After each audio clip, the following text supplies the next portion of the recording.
Hello friend, अस्सलाम वालेकुम। Welcome to my YouTube channel. आप लोग का एक नए ब्लॉग में स्वागत है।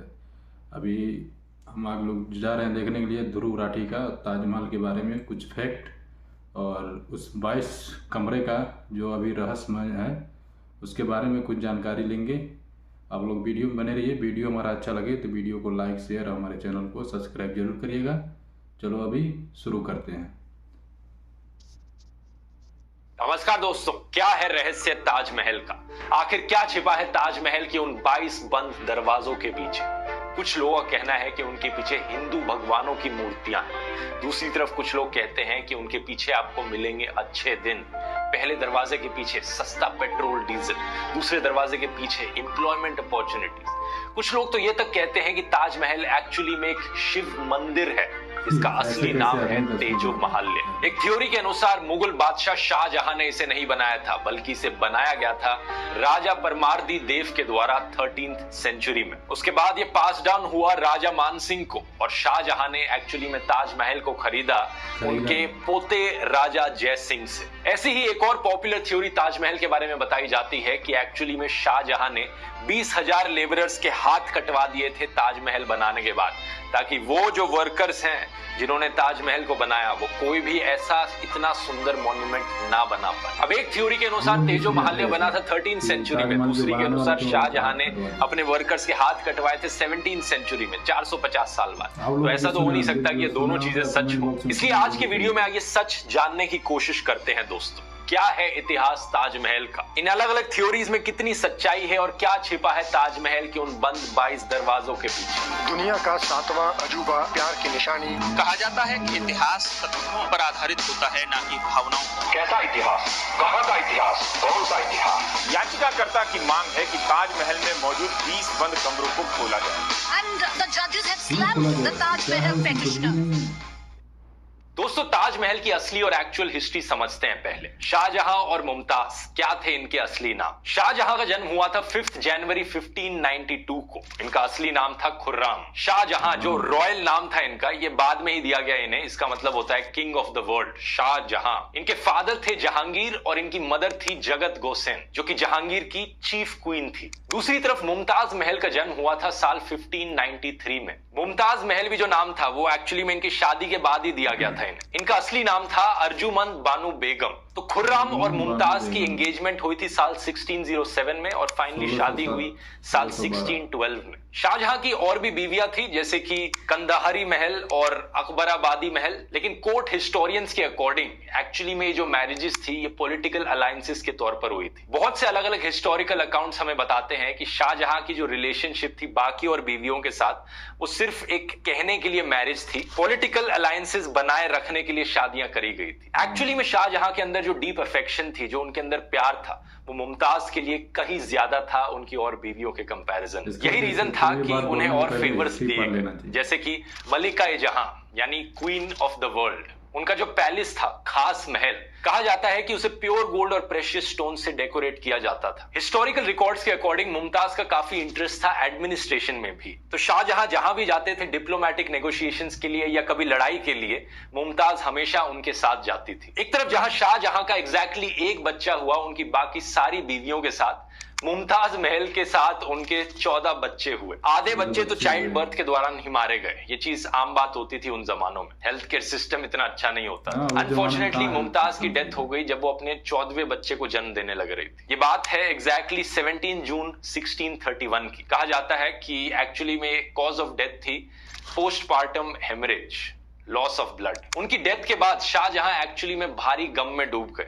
वो पैरालाइज हो गए अपनी ग्रीफ से। कई दिनों तक, हफ्तों तक रोते रहे और कहा जाता है कि 1 साल तक वो आइसोलेशन में चले गए थे मोर्निंग करने के लिए। जब वो वापस आए, उनके बाल सफेद हो चुके थे, उनकी कमर झुक चुकी थी और उनके चेहरे पर थकान दिखती थी। इस्लामिक थियोलॉजी में माना जाता है कि मृत्यु के बाद जो बॉडी होती है वो मिट्टी में मिल जाती है, लेकिन जो आत्मा होती है वो ग्रेव में रहती है। आत्मा बाद में जजमेंट डे के पास जाती है, जब डिसाइड होता है कि वो स्वर्ग में जाएगी या नर्क में जाएगी। तो जो ग्रेव होता है उसे फाइनल रेस्टिंग प्लेस माना जाता है एक आत्मा की, सोल की। शाहजहां का यह मानना था कि मुमताज की आत्मा की जो फाइनल रेस्टिंग प्लेस होगी वो बहुत ही ग्रैंड होनी चाहिए, लाजवाब होनी चाहिए। जब उन्होंने ताजमहल बनाने का फैसला किया तो चीफ आर्किटेक्ट उस्ताद अहमद लाहौरी, उन्हें टाइटल दिया गया नादिर असर का, the wonder of the age. जो व्हाइट मार्बल पैनल्स पे कैलीग्राफी करी गई है वो करी गई है अब्दुल हक शिराजी के द्वारा। 1000 से ज्यादा हाथियों का इस्तेमाल किया गया था बिल्डिंग मटेरियल को ट्रांसपोर्ट करने के लिए। व्हाइट मार्बल को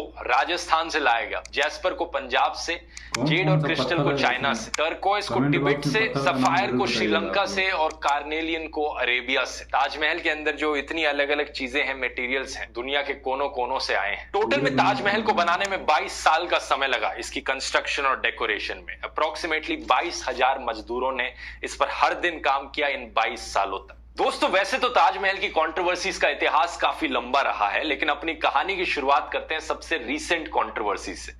हाल ही में ये तब शुरू हुई जब खबर में आया कि बीजेपी पॉलिटिशियन राजनीश सिंह ने इलाहाबाद हाईकोर्ट में पिटीशन फाइल करी कि ताजमहल के 22 बंद कमरों को खुलवा दिया जाए। ये चाहते थे कि ASI यानी आर्कियोलॉजिकल सर्वे ऑफ इंडिया एक स्पेशल कमिटी बनाए जो इन 22 बंद कमरों के पीछे झांक कर देखेगी और ढूंढने की कोशिश करेगी कि कहीं ना कहीं कोई हिंदू भगवानों की मूर्तियां तो नहीं है यहाँ पर। इस पिटीशन में कहा गया कि ऐसे क्लेम्स किए जाते हैं कि ताजमहल एक्चुअली में एक शिव मंदिर है तेजो महाल्या नाम से, और कोर्ट का ये फर्ज बनता है कि इन बंद कमरों को खुलवा दिया जाए अंडर फ्रीडम ऑफ इंफॉर्मेशन। लेकिन कोर्ट ने इस पिटीशन को डिसमिस कर दिया। जजेस के बेंच ने कहा कि इस तरीके की पिटीशंस फाइल करके PIL सिस्टम का मजाक बनाया जा रहा है। कोर्ट ने सवाल उठाया कि किस बेसिस पर पिटीशन फाइल करी गई है, क्या यहाँ पर कोई लीगल या कॉन्स्टिट्यूशनल राइट्स को इन्फ्रिंज किया जा रहा है? अगर नहीं तो क्यों पिटीशन फाइल करी? हिस्टोरिकल रिसर्च करना हिस्टोरियंस का काम है और उसके लिए प्रॉपर मेथोडोलॉजी फॉलो की जानी चाहिए। लेकिन अगर आपको लग रहा है दोस्तों पिटीशन डिसमिस होने के बाद ये राज ही रह जाएगा तो चिंता मत कीजिए, इस वीडियो में सच जरूर बताऊंगा इस राज के पीछे क्या है। असल में बात क्या है दोस्तों, ASI के सोर्सेज ने ऑलरेडी इंडियन एक्सप्रेस को बता दिया है ये जो 22 रूम्स हैं ये एक्चुअली में रूम्स नहीं है, बल्कि ये एक लंबा सा कॉरिडोर है जिस पर दरवाजे लगाए गए हैं। और ये बंद दरवाजे कोई ऐसे बंद दरवाजे नहीं है कि इन्हें सदियों से कभी भी ना खोला गया हो। ASI के स्टाफ इनके अकॉर्डिंग ताजमहल के इन कमरों को हर हफ्ते जाकर या 2 हफ्ते में एक बार जाकर इनकी सफाई करता रहता है। एक रिटायर्ड ASI ऑफिशियल ने बताया कि यहाँ दीवारों पर कुछ भी नहीं है और बेसमेंट में ऐसे कमरे बने रहना कोई अनयूजुअल चीज नहीं है मुगल मॉन्यूमेंट्स के लिए। जो हुमायूंस टूम है दिल्ली में और जो सफदरजंग टूम है वहां पर भी ऐसे ही अंडरग्राउंड बेसमेंट में कमरे हैं जो एक तरह का कॉरिडोर बना रहे हैं और ये स्ट्रक्चरल एलिमेंट के तौर पर काम कर रहे हैं जिसके ऊपर पूरा ये ढांचा टिका हुआ है। एक और रिटायर्ड ASI ऑफिशियल ने बताया कि एक्चुअली में जो एरिया है ये इसलिए बंद किया गया है क्योंकि टूरिस्ट के लिए कुछ है ही नहीं वहां पर देखने के लिए। अननेसेसरली उन्हें खोलकर रखा जाएगा तो ज्यादा भीड़ आ जाएगी और मॉन्यूमेंट को प्रिजर्व रखने के लिए उन एरियाज को लॉक करके रखा गया। ताजमहल आखिर में एक प्रोटेक्टेड वर्ल्ड हेरिटेज साइट है जहां पर हर रोज 1 लाख से ज्यादा लोग आते हैं, तो कॉन्स्टेंटली इतने ज्यादा लोगों के आने जाने से वेयर एंड टियर ना हो, मॉन्यूमेंट प्रोटेक्टेड रहे। अब पिटीशन के डिसमिस होने के बाद भी ASI ऑफिशियल्स का इतना सब कहने के बाद भी ये डिबेट बंद नहीं हुई। कुछ मीडिया वालों ने, सोशल मीडिया पर कुछ लोगों ने इस डिबेट को जबरदस्ती जारी रखा। ऑलमोस्ट ऐसा लग रहा था कि मानो किसी को फायदा पहुंच रहा हो ऐसी चीजों पर चर्चा करके। तो हुआ क्या, 3 से 4 दिन बाद आर्कियोलॉजिकल सर्वे ऑफ इंडिया ने इस पूरी डिबेट को हमेशा के लिए खत्म करने के लिए उन्होंने पिक्चर्स ही रिलीज कर दी। इन बंद कमरों के अंदर की फोटोज पब्लिकली दिखा दी सबको। ये देख लो, इनमें रिस्टोरेशन वर्क चलने लग रहा है और इन कमरों के अंदर का नजारा कुछ ऐसा दिखता है। आगरा के ASI चीफ RK पटेल ने इंडिया टुडे को बताया कि ये पिक्चर्स अब ASI की वेबसाइट पर लाइव आपको मिल जाएंगी। ये उनके न्यूज़लेटर का हिस्सा थी और कोई भी इन पिक्चर्स को देख सकता है उनकी वेबसाइट पर जाकर। इन फोटोज में एक चीज जरूर ध्यान देने वाली है कि ASI का स्टाफ कितनी मेहनत से काम करने लग रहा है हमारे मॉन्यूमेंट्स को कंजर्व करने में। यहाँ पर आप बिफोर एंड आफ्टर पिक्चर्स देख सकते हैं इनके रिस्टोरेशन वर्क से पहले और बाद में। ये सिर्फ इन्हीं लोगों की वजह से है कि हमारे हिस्टोरिकल जेम्स इस तरीके से प्रिजर्व रह पाते हैं। अब ये पहली बार नहीं है दोस्तों कि ऐसा कोई क्लेम किया गया हो, इससे पहले भी ऐसी कई सिमिलर पिटीशंस फाइल करी जा चुकी है। जैसे कि अप्रैल 2015 में आगरा कोर्ट में एक सिमिलर सूट फाइल किया गया था 6 लॉयर्स के द्वारा जो क्लेम करते थे कि ताजमहल एक्चुअली में एक शिव मंदिर है। उन्होंने कोर्ट से परमिशन मांगी कि हिंदुओं को वहां पर वर्शिप करने की आजादी दी जाए। अपनी प्ली में लॉयर हरिशंकर जैन और उनके उनके कोलीग्स ने कहा कि एक्चुअली में राजा परमादि देव ने तेजो महाल्य मंदिर बनाया था साल 1212 में। ये मंदिर बाद में इनहेरिट कर लिया गया था राजा मानसिंह के द्वारा 17वीं सेंचुरी। इसके बाद में इस प्रॉपर्टी को होल्ड किया गया था राजा जय सिंह के द्वारा और तब शाहजहां ने 1632 में इसे एनेक्स कर लिया था। और मुमताज महल की डेथ के बाद, शाहजहां की वाइफ की डेथ के बाद, इस मंदिर को कन्वर्ट कर दिया गया था एक मेमोरियल में मुमताज के लिए। कोर्ट ने एक्चुअली में इस वक्त central government, union ministry of culture, home secretary और एएसआई को कहा कि वो इस क्लेम को लेकर अपने रिप्लाई सबमिट करें। अब सरकार ने अपने रिप्लाई में इस पॉसिबिलिटी को डिनाई कर दिया। नवंबर 2015 में union cultural minister Mahesh Sharma ने लोकसभा में बताया, सरकार को आज तक कोई एविडेंस नहीं मिला इस चीज का कि ताजमहल एक हिंदू टेंपल था। एएसआई का भी यही कहना था। 2017 में आर्कियोलॉजिकल सर्वे ऑफ इंडिया ने कहा था ताजमहल एक टूम है, ना कि कोई टेंपल। वैसे ये चीज काफी डिफरेंट है ज्ञानवापी मस्जिद वाली कंट्रोवर्सी से, क्योंकि वहां पर एक्चुअली में प्रूफ एग्जिस्ट करता है कि वहां पर एक मंदिर था। लेकिन उस कंट्रोवर्सी कभी और किसी वीडियो में डिस्कस कर लेंगे, लेकिन इस वीडियो में ताजमहल पर फोकस रखते हैं। और इन्होंने राजा जयसिंह वाली कहानी को भी क्लैरिफाई करके ये कहा कि जमीन उनसे छीनी नहीं गई थी, बल्कि उनसे ली गई थी एक्सचेंज में। इसके पीछे की हिस्ट्री बड़ी इंटरेस्टिंग है दोस्तों। 2017 में हिस्टोरियन राना सफ़ी ने एक ब्लॉग लिखा था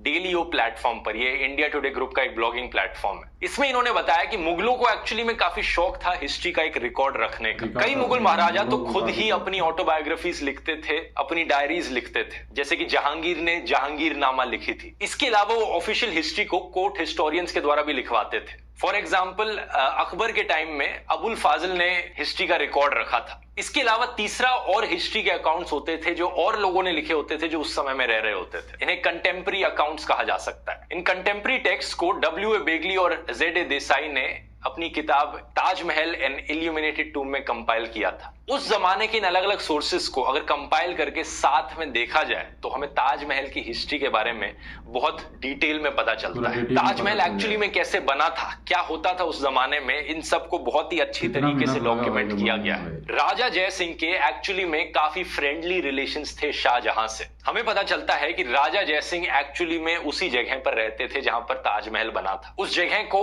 एक हवेली, एक खाना, एक मंजिल करके रेफर किया जाता है अलग अलग सोर्सेस के द्वारा। अलग अलग शब्द इस्तेमाल किए जाते हैं अलग अलग सोर्सेस के द्वारा, लेकिन इन सारे शब्दों का मतलब एक घर ही होता है। छोटा हो या बड़ा हो, घर था वहां पर राजा जयसिंह का। राजा जयसिंह एक्चुअली में अपनी जमीन को फ्री में डोनेट करना चाहते थे रानी की टूम बनाने के लिए। हिस्टोरियन ईरा मुख्तोय हमें बताती हैं कि इसके पीछे रीजन है कि जयपुर के जो रॉयल्स थे वो मुगलों के काफी करीब आ गए थे जब से अकबर ने शादी करी थी अंबेर की हरखा बाई के साथ। बॉलीवुड की फिल्मों को देखकर हमें लगता है कि अकबर की बीवी का नाम था जोधाबाई, जैसा जोधा अकबर पिक्चर में दिखाया गया था। पिक्चर अच्छी थी लेकिन इस मामले में हिस्टोरिकली इनएक्यूरेट थी। असल में जोधाबाई का मतलब होता है जोधपुर की लेडी, और एक्चुअली में जहांगीर थे जिन्होंने जोधपुर के रूलर राजा उदय सिंह की बेटी से शादी करी थी। उनकी बेटी का नाम था जगत गोसेन और ये शाहजहां की मम्मी थी। अब हुआ क्या था कि उस जमाने के एक ब्रिटिश ईस्ट इंडिया कंपनी के ऑफिसर थे लेफ्टिनेंट कर्नल जेम्स टॉड, जिन्होंने अपनी एक किताब लिखी थी annuls and antiquities of Rajasthan. उस किताब में उन्होंने गलती से मेंशन कर दिया था जोधाबाई को हरकाबाई की जगह पर, इसलिए तब से लोगों को लगने लगा कि एक्चुअली में जोधाबाई अकबर की बीवी थी। लेकिन अकबर की बीवी हरकाबाई थी और वो बुआ हुई राजा मानसिंह की, और राजा मानसिंह ट्रस्टेड जनरल अकबर के। अब अकबर के पोते थे शाहजहां और राजा मानसिंह के पोते थे राजा जयसिंह। तो आप समझ ही सकते हो कि इन दोनों के इतने क्लोज रिलेशंस क्यों थे राजा जयसिंह और शाहजहां के। यही रीजन था कि राजा जयसिंह ने अपनी जमीन को फ्री में ऑफर किया था कि वो डोनेट कर देंगे शाहजहां को। शाहजहां अपना टूम बना सकते हैं अपनी मुमताज के लिए। लेकिन उनके ऑफर के बावजूद भी शाहजहां ने ये जमीन फ्री में एक्सेप्ट नहीं करी। शाहजहां ने राजा जयसिंह को रिटर्न में एक्सचेंज में 4 हवेलियां दी। एग्जैक्टली ये जो ट्रांजैक्शन था इसे ऑफिशियल पेपर्स में रिकॉर्ड भी किया गया है और उस पर डेट लिखी गई है जब हुआ था 28 दिसंबर 1633 को। ये फरमान आज के दिन आपको मिल जाएगा जयपुर के सिटी पैलेस म्यूजियम में। हिस्टोरियन राना सफ़ी ने इसकी एक कॉपी भी अपलोड करी थी ट्विटर पे ट्रांसलेशन के। तो अब सवाल ये उठता है कि ये झूठ किसने फैलाया कि राजा जयसिंह का वहां पर एक मंदिर था जो उन्होंने इनहेरिट किया था और उसे छीना गया शाहजहां के द्वारा। तेजो महाल्य हुआ करता था एक शिव मंदिर, इसका तो बिल्कुल ही कोई एविडेंस नहीं है कहीं से तो, लेकिन ये आया होगा ये जो कि आज के दिन हर कहीं सुनने को मिल रहा है। इसका जवाब है दोस्तों एक इंसान का नाम पुरुषोत्तम नागेश ओक, शॉर्ट में कहा जाए तो पीएन ओक। ये वो इंसान थे जिन्होंने पहली बार इस तेजो महालय के क्लेम को उठाया। और इंटरेस्टिंगली ये कोई हिस्टोरियन नहीं थे। इन्हें हिस्ट्री बहुत पसंद थी, हिस्ट्री लिखनी भी बहुत पसंद थी, लेकिन ये हिस्टोरियन नहीं थे क्योंकि अपनी मन मर्जी से हिस्ट्री लिखते थे, रीराइट करते थे हिस्ट्री को। दोस्तों, आमतौर पर एक हिस्टोरियन की मेथोडोलॉजी बहुत ही लंबी होती है, बहुत ही टायरिंग होती है। एक हिस्टोरियन को पुराने अखबारों से, पुरानी मैगजीन से, पुरानी डायरी एंट्रीज से, लेटर्स से, चिट्ठियों से, पेंटिंग से, कोर्ट हिस्टोरियंस के हिस्टोरिकल अकाउंट से, कंटेम्प्रेरी हिस्टोरियंस के अकाउंट से, ट्रैवलर्स ने क्या लिखा था, कार्बन डेटिंग देखकर, ये सब देखकर अंदाजा लगाना पड़ता है, समझना पड़ता है कि एक्चुअली में क्या हुआ था उस जमाने में। समझने के बाद उन्हें अपने शब्दों में इसे लिखना पड़ता है, एक अकाउंट क्रिएट करना पड़ता है अलग अलग सोर्सेस को साइट करके। उसके बाद उनकी राइटिंग को पीयर रिव्यू किया जाता है बाकी और हिस्टोरियंस के द्वारा, ये चेक करने के लिए कि कितना एक्यूरेट है किसी एक हिस्टोरियन के द्वारा लिखा गया अकाउंट। लेकिन पीएन ओक की मेथोडोलॉजी इससे बहुत अलग थी। उनकी मेथोडोलॉजी थी कि भाई वैटिकन शब्द सुनने में संस्कृत के शब्द वाटिका से काफी सिमिलर लग रहा है, तो हो सकता है कि वैटिकन सिटी एक टाइम पर कोई हिंदू टेंपल होगी। हो क्या सकता है, एक्चुअली में मैं लिख डालता हूं, यही हुआ था। वेस्टमिनिस्टर एबी भी एक हिंदू टेंपल था। ये मैं मजाक नहीं कर रहा हूं दोस्तों। पीएन ओक ने एक्चुअली में यही सब चीजें लिखी थी अपनी पैम्फलेट्स में। अगर ये चीजें सुनने में थोड़ी अजीबोगरीब लग रही हैं, इससे भी ज्यादा अजीबोगरीब चीजें लिखी थी उन्होंने एक पैम्फलेट लिखा था क्रिश्चियनिटी के ऊपर। उन्होंने कहा था क्रिश्चियनिटी एक्चुअली में क्रिश्चियन नीति है। उनके हिसाब से जीसस एक्चुअली में इंडिया में आए थे जब वो 13 से 30 साल की उम्र के बीच में थे और वो क्रिश्चियन नीति सीख कर गए थे। तो जो पूरा क्रिश्चियनिटी धर्म है वो हिंदुइज्म से इंस्पायर्ड है। इतना ही नहीं, उन्होंने ये भी कहा था कि इस्लाम और जूडाइज्म धर्म भी हिंदुइज्म से ही निकल कर आए। आप पूछोगे कैसे? उन्होंने कहा कि इब्राहिम सुनने में ब्रह्मा जैसा लगता है, इब्राहिम की बीवी सारा सरस्वती होंगी, मोजेस महेश होंगे यानी शिव। इनफैक्ट इनके अकॉर्डिंग पूरी दुनिया पर राज किया जाता था एक एंशिएंट हिंदू एम्पायर के द्वारा। तो ताजमहल के टॉपिक पर वापस आए तो ये पहली बार पीएन ओक ही थे जिन्होंने ताजमहल के ऊपर ये कंस्पिरेसी थ्योरी बनाई। इनकी राय में कोई भी मॉन्यूमेंट बनाया ही नहीं मुगलों ने। पहले तो पीएन ओक का कहना था कि ताजमहल एक एंशिएंट हिंदुइज्म का एक वंडर है जो बहुत पुराने जमाने में बना है। लेकिन फिर हिस्टोरियंस ने कहा कि 4th सेंचुरी से पहले की जो बिल्डिंग्स हैं इंडिया में, अगर वो रॉक कट है तो सरवाइव कर पाई है, लेकिन उसके अलावा कोई बिल्डिंग सरवाइव ही नहीं कर पाई, तो ये कैसे पॉसिबल हो सकता है? ताजमहल एक्चुअली में 1600s में ही बना है। ये सुनकर ओक ने अपने क्लेम को रिवाइज कर लिया। फिर उन्होंने कहा कि एक्चुअली में इसे साल 1155 में बनाया गया था राजा परमरी देव के द्वारा, उन राजा देव के चीफ मिनिस्टर के द्वारा। जब खुद के घर का इतिहास हो तो 2 मिनट भी नहीं लगते उसे बदलने में। अच्छा, फिर साल 1989 में इन्होंने एक और पैम्फलेट लिखा था जिसका टाइटल था ताजमहल द ट्रू स्टोरी। अपने ही पैम्फलेट के बेसिस पर इन्होंने कोर्ट में एक PIL फाइल करी साल 2000 में, ये कहते हुए कि अब हमें सच जानना पड़ेगा क्या है। इंटरेस्टिंगली इन्होंने कोर्ट में वो बात भी साइट करी थी कि शाहजहां ने राजा जयसिंह की हवेली को एक्वायर किया था। तो एक लाइन इन्होंने एक्चुअल हिस्ट्री से निकाली और बाकी की हिस्ट्री इन्होंने अपने दिमाग से, अपनी इमेजिनेशन से क्रिएट कर दी। सच बताऊं तो पीएन ओक एक बहुत ही अच्छे सुपरहिट फिक्शन राइटर बन सकते थे, लेकिन पता नहीं क्यों वो अपने आप को हमेशा एक सेल्फ प्रोक्लेम्ड हिस्टोरियन करके पुकारते थे। सुप्रीम कोर्ट ने भी उनकी पिटीशन को डिसमिस किया था ये कहते हुए कि वो मिसकंसीव है, और मजाक भी उड़ाया था सुप्रीम कोर्ट ने उनका, कहते हुए कि कोई मधुमक्खी ने इन्हें काट लिया ऐसा लगता है। फिर आते हैं हम साल 2010 में। व्हाट्सएप की शुरुआत होती है, व्हाट्सएप यूनिवर्सिटी की शुरुआत होती है, और पीएन ओक की ये जो बनावटी कहानियां थी ये व्हाट्सएप यूनिवर्सिटी की थ्योरीज बन जाती हैं। यही फिक्शनल कहानियां बार बार फॉरवर्ड होकर लोगों तक पहुंचती हैं। लोग यकीन कर बैठते हैं कि ये सच्ची कहानियां हैं और फिर से कोर्ट में हमारे फ्रेश पिटीशंस जाती हैं। हमारे कोर्ट्स का टाइम वेस्ट होता है इन चीजों में। इंटरेस्टिंग चीज ये थी कि व्हाट्सएप यूनिवर्सिटी के इतने सारे फॉरवर्ड कर करके पीएन ओक ने साल 1155 की बात करी थी, लेकिन जो अभी लेटेस्ट पिटीशन थी कोर्ट में फाइल करी गई थी, उन्होंने कहा था कि इसे साल 1212 में बनाया गया। याचिका में ताजमहल के इतिहास को लेकर भी बात कही गई, जिसके मुताबिक राजा परमर्दी देव ने साल 1212 में तेजो महालय मंदिर का निर्माण कराया। लेकिन क्या फर्क पड़ता है? यही फर्जी थ्योरीज आज के दिन टीवी पर डिबेट्स का इतना बड़ा मुद्दा बन जाती है। और टीवी पर लोग डिबेट तो ऐसे करते हैं कि जैसे मतलब यहाँ पर एक बहुत बड़ी मिस्ट्री हो, हमें सच अभी तक पता नहीं है क्या है, जबकि सारी सच्चाई बार बार दोहराई जा चुकी है। एक और बहुत ही फेमस क्लेम उठाया जाता है शाहजहां के बारे में कि शाहजहां ने अपने मजदूरों के हाथ कटवा दिए थे ताजमहल के बनने के बाद, ताकि वो ताजमहल जैसा कोई और मॉन्यूमेंट ना बना पाए। हमारे union agriculture minister Narendra Singh Tomar ने भी इस क्लेम को पिछले साल रिपीट किया था, ये कहते हुए, आगरा में ताजमहल का निर्माण हुआ और जिन कारीगरों ने निर्माण किया उनके हाथ काट दिए गए थे, लेकिन विश्वनाथ कॉरिडोर का निर्माण करने वाले कारीगर और बेलदारों का फूल वर्षा का स्वागत करके एक नए आयाम को इस देश में नरेंद्र मोदी जी के नेतृत्व में दिया गया। इस क्लेम के बारे में अगर आप थोड़ा लॉजिकली सोचने की कोशिश करोगे तो आपके मन में भी सवाल उठेगा कि ये पॉसिबल कैसे हो सकता था। ये 20,000 वर्कर्स जिन्होंने ताजमहल बनाया, क्या एक ही दिन में सबके हाथ एक साथ काट दिए गए? अगर नहीं तो क्या सबको एक एक करके बुलाया गया कि आओ नेक्स्ट बारी आपके हाथ कट रहे हैं, सबको लाइन में खड़ा किया गया? एक दिन में तो पॉसिबल हो नहीं सकता 20,000 लोगों के हाथ काटना। तो भाई आ जाओ, थर्सडे है, थर्सडे के दिन इन मजदूरों के हाथ कटेंगे। वो वाला मजदूर, उसकी बारी सैटरडे को आएगी, उसके हाथ हम सैटरडे को काटेंगे। अगर ऐसे होता तो कोई मजदूर क्या अपना लाइन में खड़े होकर वेट करता कि मेरे हाथ कटने जा रहे हैं सैटरडे तक, मैं रुककर लाइन में खड़े होता हूं? जैसे ही हाथ कटने शुरू होते हैं यहाँ पर, वो तो भाग पड़ते।